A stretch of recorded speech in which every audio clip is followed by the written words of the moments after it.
Hello my dear friends, in this video I'll show you how you can create this beautiful modern animated infographic in PowerPoint. And as you can see, a couple of things are going on, and first of all, that little square is following this isometric roadmap, and at the same time a couple of 3D numbers are floating in the air. So I'll show you how you can create all of this step by step in this tutorial.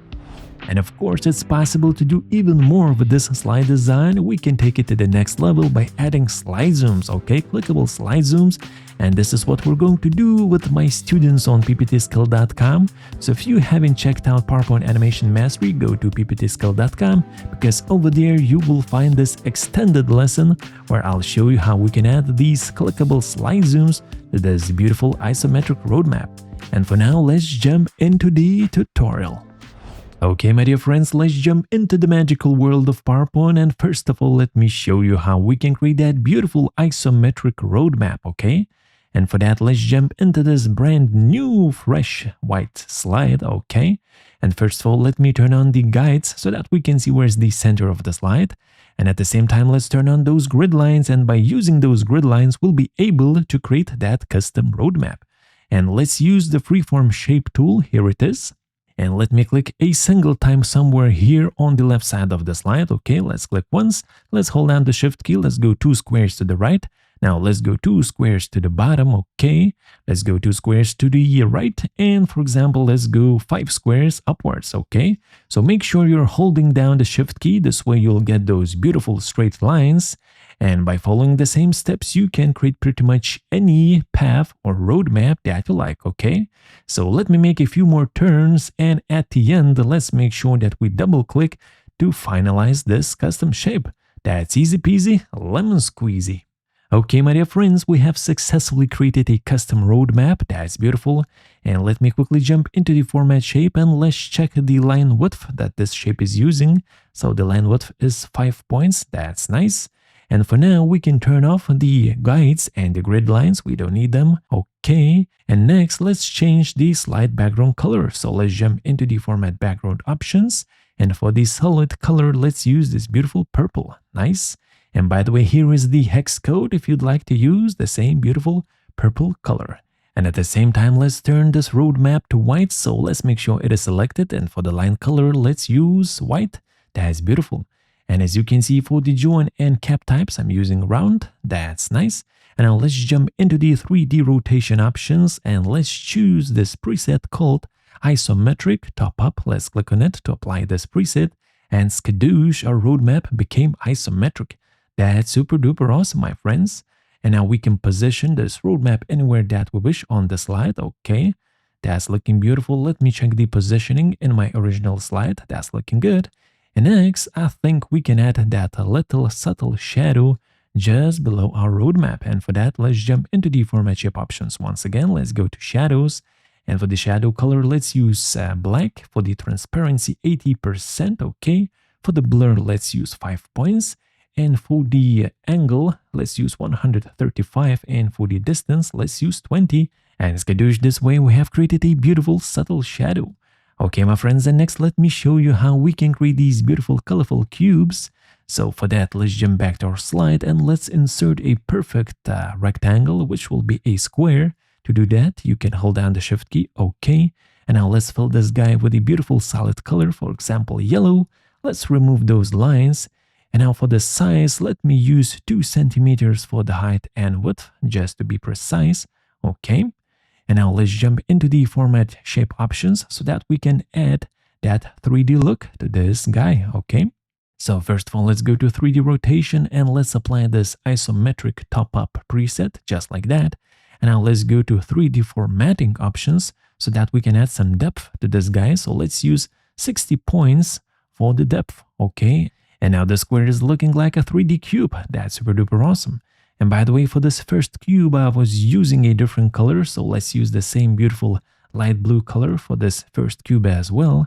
And now we can hold down the control key and make as many copies as we wish. And along the way, let's change the colors of these cubes, okay? So for this third guy, let's use orange, and for the last cube, let's use this bright green color. Looking beautiful. And next, let's make sure that we select all of these beautiful cubes, and let me hit Alt 4 to open up the format shape.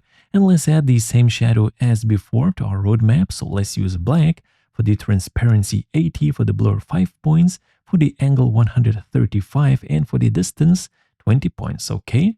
And at the same time, let's make sure that we send all of these cubes to back so that they are behind the roadmap, just like that. And of course, we can move these guys around if we wish. And next, let me show you how we can create those beautiful 3D numbers that we can see on this slide, okay? And for that, we have to insert a text box. So here it is. Let's just click a single time. Let's type in 1. And I'm using darker grotesque font, and font size is 80. And now let's open up the format shape and let's add a little line to this text box. Let's make sure that we're in the text options. Let's add a solid line, which is black, and the line width is 0.75 points. Okay, that's nice. And now let's jump into the text 3D rotation options. And this time, let's choose this preset called Isometric right up. This one looking good. And as before, let's add some depth. And this time, let's use 10 points. I think that's enough. Looking beautiful. And now we can position this number 1 text box on top of the first cube, just like that. And as before, we can hold down the Control key and make as many copies as we wish. So let me make a few more copies. Let me adjust and update those text boxes to different numbers. And I'll catch you in a second. Okay, my friends, so all of those 3D text boxes are ready. And now let's go to animations. Let's check out those animations once again. So as you can see, we have that little square following the roadmap.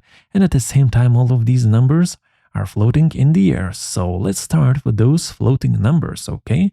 Let's jump to our slide. Let's select this first text box, okay? And now let's jump into the animations. So let's expand the animations and let's look for the motion path line animation, okay? Let's make sure direction is up. And now let's reduce the distance that this number will be going up. So let's just grab that red bubble and let's just drag it down so that the travel distance is smaller, just like that, okay? Looking beautiful. And next, let's open up the animation pane, and for the duration, let's use 1 second. Let's make sure it starts with previous. And now let's jump into the animation options. Let's make sure that we have that smooth start and smooth end. Let's enable auto reverse, and at the same time, let's make sure that this animation repeats until the end of slide. That's beautiful, and this should give us a beautiful floating number 1. That's nice. And now we can use the animation painter to paste the same animation to the rest of the guys.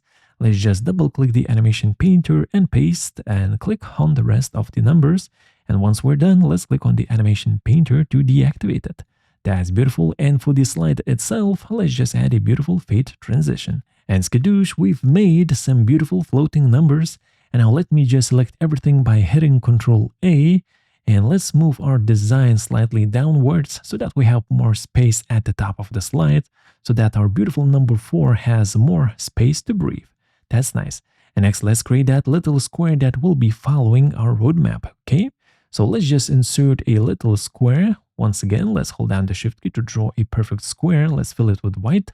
No line is needed. And for the size, I'm using 0.7 centimeters, both for the height and width. And let's apply the same isometric preset to this little square. Let's open up the format shape. Let's go to 3D rotation options.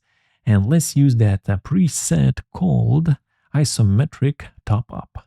This is the one. That is beautiful. And by the way, I think I have applied a shadow to this guy. We don't need a shadow. Let's remove it. That's nice.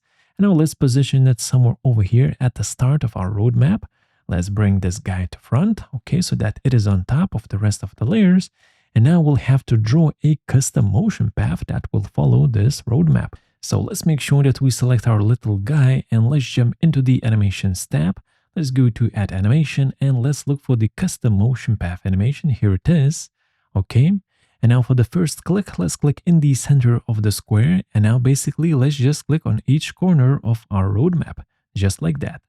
And once you reach the end of the roadmap, just double click to finalize the custom motion path.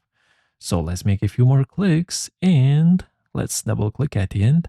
And skadoosh, the custom motion path is completed. Okay. And now we can open up the animation pane and do a couple of adjustments. So first of all, let's make sure that this animation starts with previews, and for the duration, I'm using 10 seconds. And next, let's double-click our custom motion path to open up the animation options. Let's remove smooth start and smooth end, no auto reverse. And for the repetition, let's choose until the end of slide. All right. So now all of these numbers should be floating up and down, and that little square should be following the roadmap and repeating the animation. So let's check it out. Let's see what happens when this little guy reaches the end of the roadmap. The animation should start once again. Okay, here comes the end, and that little guy is traveling once again. That's super duper awesome. And of course, we can do so much more with this slide design. For example, we can add clickable slide zooms, and this is what we're going to do next with my PowerPoint Animation Mastery students on pptskill.com. So if you haven't checked out PowerPoint Animation Mastery yet, then go to pptskill.com, because there you will find this extended lesson, and as well you will find today's tutorial slides. So I'll see you there.